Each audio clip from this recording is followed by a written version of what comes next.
Alright guys, this is slide 3 of our 80s unit. The times they are a-changin'. That was a good Bob Dylan song back in the 60s. This slide focuses a lot on sort of the end of the decade, into the early 90s, as governments begin to topple and fall all around the world. So we're looking at a number of different things, right? But first we'll start off here at home with a group known as the Moral Majority.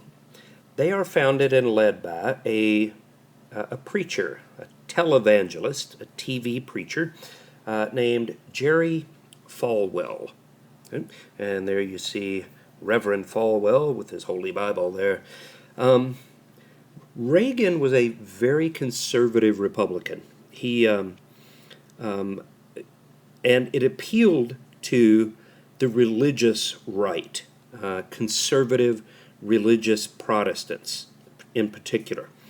The Moral Majority preached against abortion, against feminism, against gay rights, against sexual permissiveness, and Reagan bought into all of that.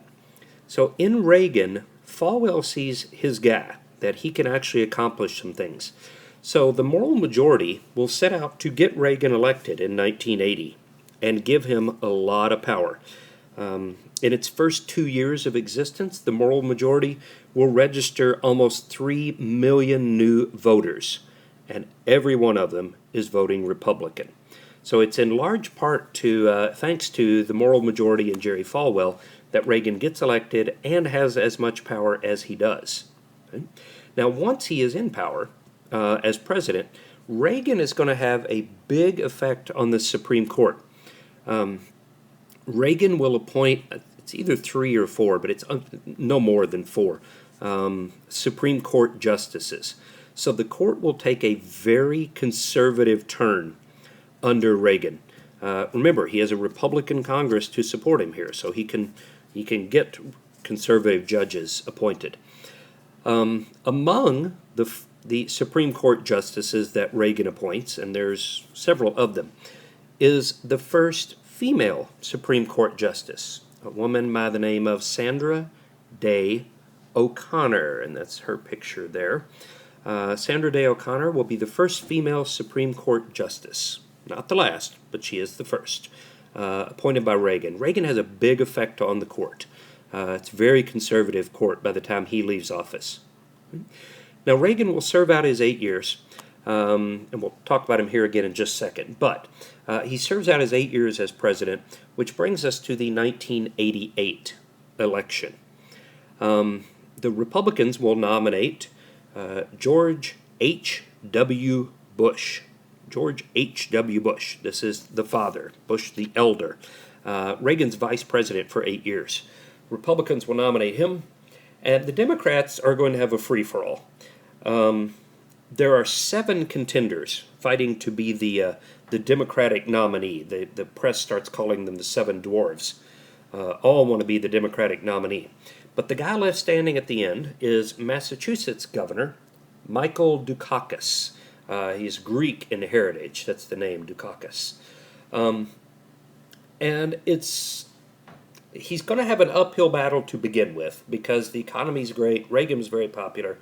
So they figure, well, let's stick with this. So Bush is going to be popular. But Dukakis will make a good race of it. That is until this happens in the upper right-hand corner. Okay? In order to sort of make himself look, tough, military leader, commander-in-chief, and all that, Dukakis sort of poses for this photo op. And this shows you just how shallow a country we are, that this turns the election, but it really does. This photo appears on the cover of Time magazine and in newspapers all across the country.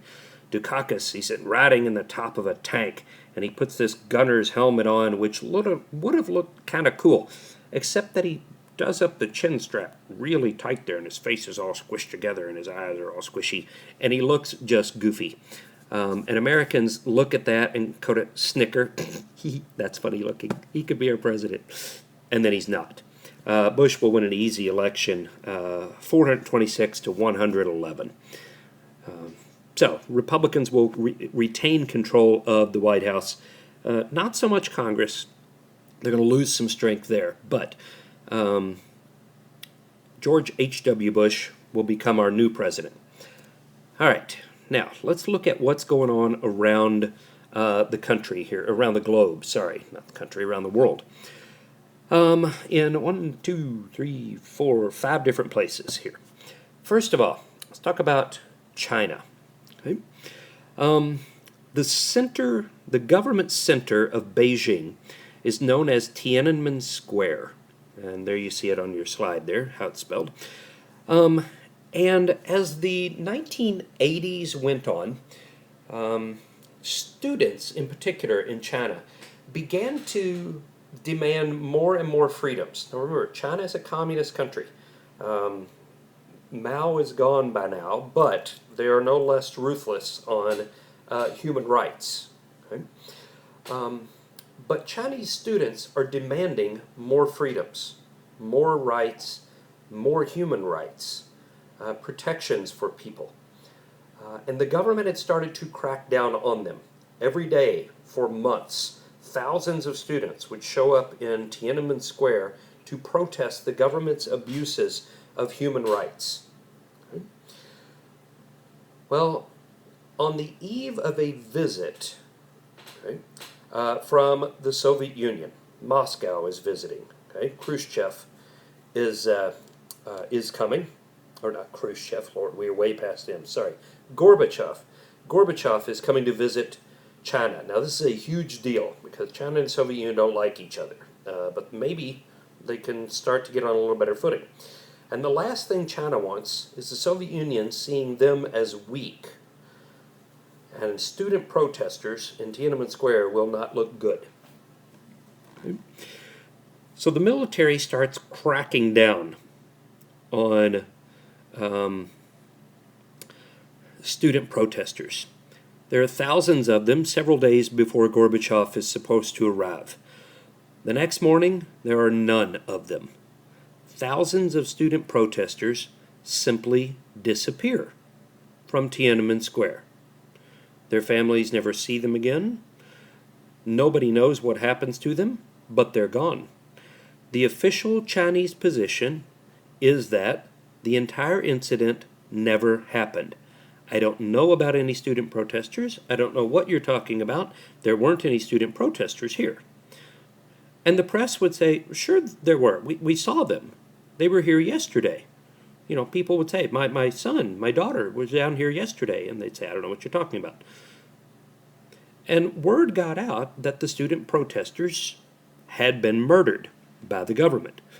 The official government position is the event never occurred. Well, then where'd all the people go?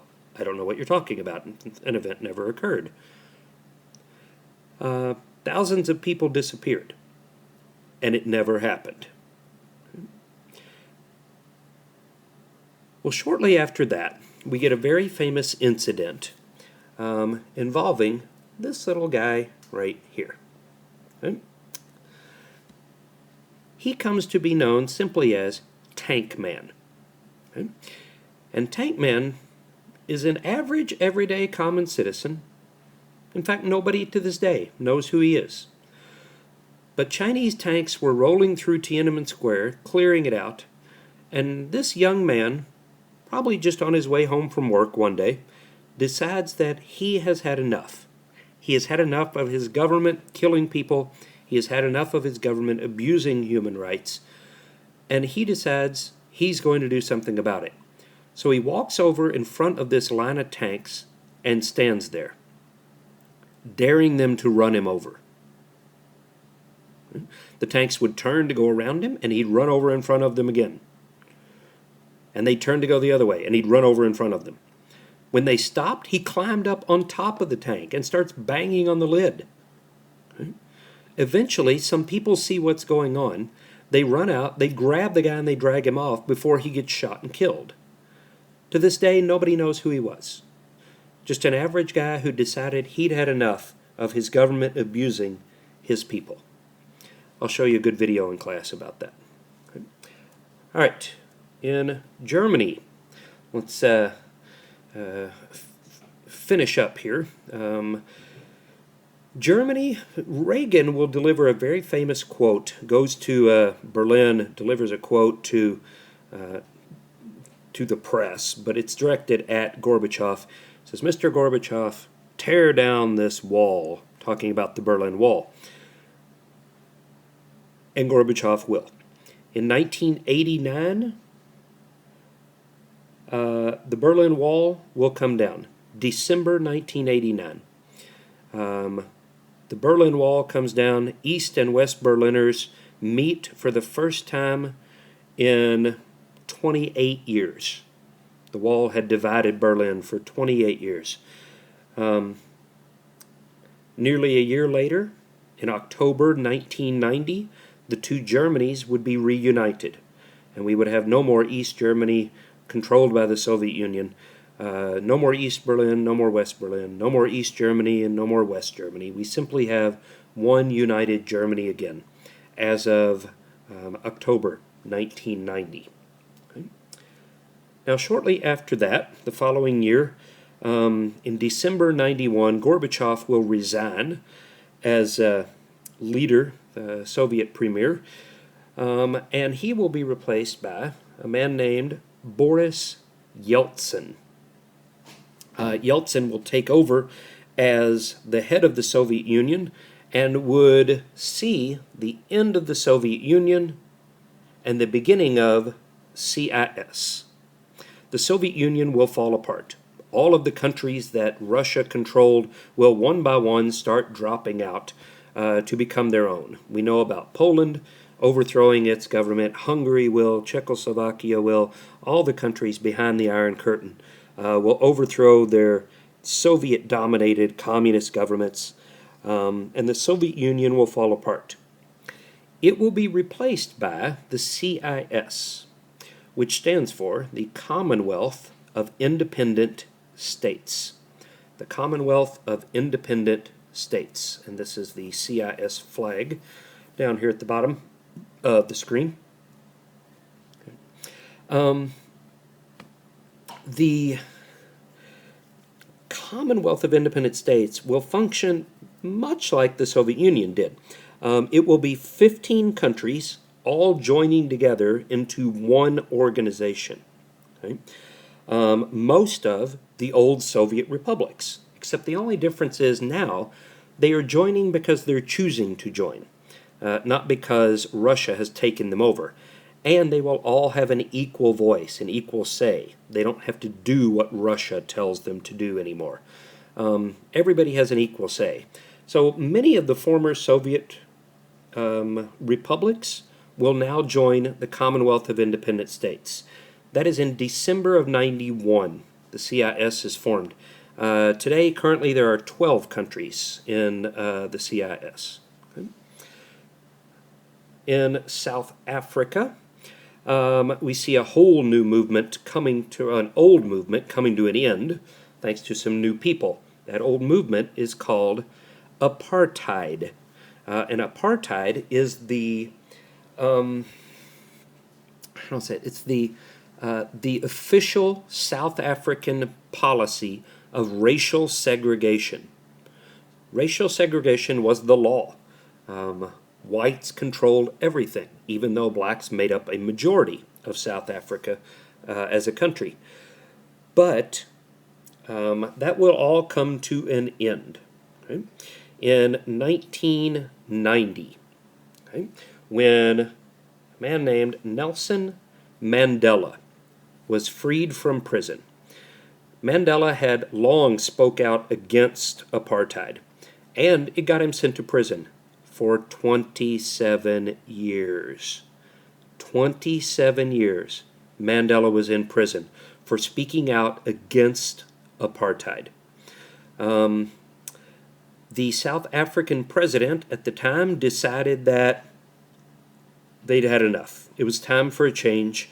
Apartheid needed to come to an end, and Mandela needed to be freed. So the president at the time, a man named de Klerk is his last name. You don't have to know that. But he will free Mandela. Comes out to huge celebrations all over the country. And Mandela would once again take up his fight to end apartheid, and de Klerk would agree. Apartheid would officially be ended as the policy of the government, so racial segregation officially comes to an end. Much like with the U.S., though, it's going to take a few years for that to actually become practice. But Mandela, 4 years later, in 1994, Nelson Mandela would become South Africa's first black president. Okay. And lastly here, in Nicaragua, if you'll recall from our last slide, you had the whole fight between the Sandinistas and the Contras and all of that. Free elections would eventually be held in 1990, and the Sandinistas will be kicked out of office, so communism will come to an end in Nicaragua. A free democratic government is put into place. So, the times they are indeed a-changin'.